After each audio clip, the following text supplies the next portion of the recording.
අඩු ආදායමක්, ජීවිතයේ අරමුණු ඉටු කරගන්න බැරිවීම, සරල හැඟීම්වත් පරිපූර්ණව විඳින්න බැරිවීම මේ කියන දේවල් ආරම්භ වන්නේ දුප්පත්කමින්. ඒත් පුදුමයි. සමහර මිනිස්සු දුප්පත්කමින් ගැලවෙන්න ගමන් ආරම්භ කරනවා. සමහරු එතනම රැඳී ඉන්නවා. කෙනෙකුට ආරම්භ වෙලා ඉදිරියට යන්න පුළුවන් නම් තවත් කෙනෙක්ට ඒක කරන්න බැරි වෙන්නේ ඇයි? එහෙනම් අපි අද මේ ගැන ටිකක් කතා කරමු. හැමදාම දුප්පත්කමේම රැඳිලා ඉන්න මිනිස්සෙක්ගේ ජීවිතයේ තියෙන හේතු මොනවාද කියලා. මුදල් නොමැතිකම ඒකට ප්‍රධාන හේතුවක් නෙවෙයි. ඒකට ඊට වඩා ගැඹුරු හේතු ගොඩක් තියෙනවා. මුලින්ම අපි බලමු දුප්පත්කම කියන්නේ මොකක්ද කියලා. බොහෝ දෙනා හිතන්නේ දුප්පත්කම කියන්නේ සල්ලි හෝ දේපල නොතිබීම කියලා. ඒත් ඇත්තටම දුප්පත්කම කියන එක රැඳී පවතින්නේ අපේ මනස තුළ. සල්ලි අඩුවක් ඇති වුණත් ඒ අඩුව පුරවන්න ක්‍රියා කරන කෙනෙක් විශ්වීය වශයෙන් දුප්පත් කෙනෙක් නෙවෙයි. ඒත් ඔහුගේ සිතේ මම දුප්පත් කියන සිතුවිල්ල ඇතිනම් ඔහු තව අවුරුදු 100ක් ජීවත් වුණත් ඒකෙන් ගැලවෙන්නේ නැහැ. අපි දැන් බලමු පුද්ගලයෙක් දුප්පත්කම ඇතුළේම ජීවත් වෙන ආකාරයක් ගැන. යම්කිසි පුද්ගලයෙක්ගේ කුඩා කාලේ ඉඳන් ඔවුන්ගේ වටපිටාවෙන් කියන දෙයක් තියෙනවා. අපිට ඒවා කරන්න බෑ, අපිට සල්ලි නෑ, අපේ ජීවිතේ එහෙමයි වගේ වචන. මේ දේවල් මොනතරම් මනසට පිළිවෙලකට ගුරු කරනවද? ඒ දුර්වල මනස නිසා Taman මොන වගේ දෙයක් කරන්න හැදුවත් Taman ඒකට සුදුසු නෑ කියලා හිතෙන්න පටන් ගන්නවා. දැන් පොඩ්ඩක් බලන්න. කෙනෙක් වැඩ කරනවා. එයාගේ වැටුප අඩුයි. ගෙදර වියදම් වැඩි. ළමයින්ගේ පාසල් වියදම් ගොඩක් වැඩි. ඒ හැම දෙයකටම ගෙවලා ඔහුට පසුව මොනවත් ඉතුරු වෙන්නේ නැහැ. එහෙම වුණාම ඔහු හැම වෙලාවෙම කියන්නේ මේ මගේ හැටි, මගේ ජීවිතේ මෙහෙමයි කියලා. මේ තත්ත්වය ගොඩක් දෙනෙක් ටික කාලයක් ඉද්දි ඒක ඔවුන්ට සාමාන්‍ය තත්ත්වයක් බවට පත් වෙනවා. ඉතින් මේ තත්ත්වෙන් පිට වෙන්න උත්සාහ කිරීම 아무තු දෙයක් විදියටයි ඔවුන් දකින්නේ. ඒ විඳීම දැනෙන්නේ නැහැ. මොකද ඔවුන්ගේ මනස දුප්පත්කමට හුරු වෙලා තියෙන නිසා. මෙතන තියෙන ලොකුම ගැටලුව තමයි කෙනෙක් දුප්පත් වෙලා ඉන්න එක පමණක් නෙවෙයි. ඔවුන් මේ දුප්පත්කමට හුරු වෙලා ඉන්න එක.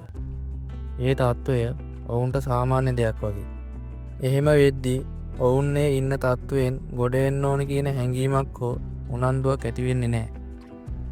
තවමත් දුප්පත්කමට පත් වෙන ප්‍රධාන හේතුවක් තමයි වගකීම් බාර නොගන්න එක. ඕනම කෙනෙක් Tamanගේ ජීවිතයට වග කියන්න ඕනේ. එයාට කියන්න බෑ අරයා නිසා තමයි මට මෙහෙම වුනේ කියලා. හැම පුද්ගලයෙක්ම Tamanගේ දුර්වලතා හඳුනා ගන්න ඕනේ. ඒවට අනුව අලුත් දේවල් ඉගෙනගෙන කටයුතු කරන්න ඕනේ. මිනිසෙකුට සල්ලි අඩුවක් තිබුණත් ඔහුට කාලය තියෙනවා. ඔහුට දැනුම තියෙන්න පුළුවන්. ඔහුට යෙදවිය හැකි ශක්තියක් තියෙනවා. නමුත් බොහෝ දෙනෙක් ඒ දේවල් භාවිතා කරන්නේ නැහැ. ඔවුන් මේ පිළිබඳව හිතන්නේත් නැහැ. ඔවුන් කිසිම මහන්සියක් වෙන්නේ නැතුව දෙවියන්ගෙන් ඉල්ලමින් පාරම්පරික හැඟීම් වලින් ජීවත් වෙනවා. කෙනෙකුට දුප්පත්කමින් මිදෙන්න ඕනේ නම් ඔහු හඳුනා ගන්න ඕනේ ඔහුගේ වටිනාම සම්පත මොකක්ද කියලා. ඒ තමයි කාලය. කාලය මත තමයි හැම ව්‍යාපාරයක්ම ගොඩනැගෙන්නේ. හැම හැකියාවක්ම, හැම ආදායමක්ම හැදින්නෙත්. කාලය ඒ වගේම නැවතත් ගන්න බැරි දෙයක්. ඒක අතුරුදන් වුණාම ආපහු ගන්න බෑ. කාලයේ වටිනාකම දැනෙන්නේ කෙනෙක් Tamanට ඕනා විදියට හොඳම දෙයක් කරන්න පටන් ගත්තට පසුව. ගොඩක් දෙනෙක් නව දේවල් උත්සාහ කරන්න බයයි. ඔවුන් කියනවා මට ඒක දැනෙන්නේ නැහැ.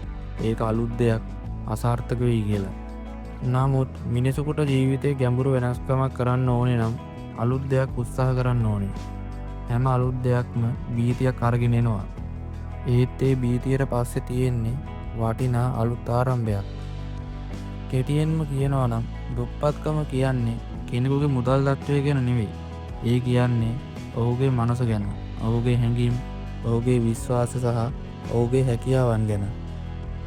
කෙනෙක් Tamanගේ ජීවිතයට අවශ්‍ය වගකීම් බාර ගන්න මිනිසෙක් වෙලා ජීවිතේ උඩට ගියොත් ඒ දුප්පත්කම නැති කරගන්න පුළුවන්. දැන් පොඩ්ඩක් බලන්න මේ ලෝකේ තියෙන හැම තත්ත්වයකටම හේතුවක් තියෙනවා.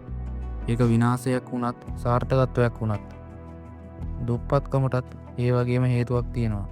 ඒත් ඒ දෙයට දෙන ප්‍රතිචාරයෙන් තමයි ඒ දේවල් වෙනස් කරන්නේ. දැන් ඔයාගෙන් අහන්න ඕන ප්‍රශ්නේ වෙන්නේ ඔයා දුප්පත්ද කියන එක නෙමෙයි. ඔයා දුප්පත්කමට අනුගත වෙලාද කියන එක. ඒ විතරක් නෙමෙයි. ඔයා ඒ ජීවිතෙන් මිදෙන්න සූදානම්ද කියන එකත් හිතලා බලන්න ඕනේ. දුප්පත්කමින් මිදන්න මුලින්ම වෙනස් වෙන්න ඕනේ ඔයාගේ හිත. හෙට දවස වෙනස් කරන්න ඕන නම් ඔයා අද වෙනස් වෙන්න ඕනේ. එහෙම වුණාම තමා ජීවිතයට අලුත් මාවතක් සකස් කරගන්න පුළුවන් වෙන්නේ.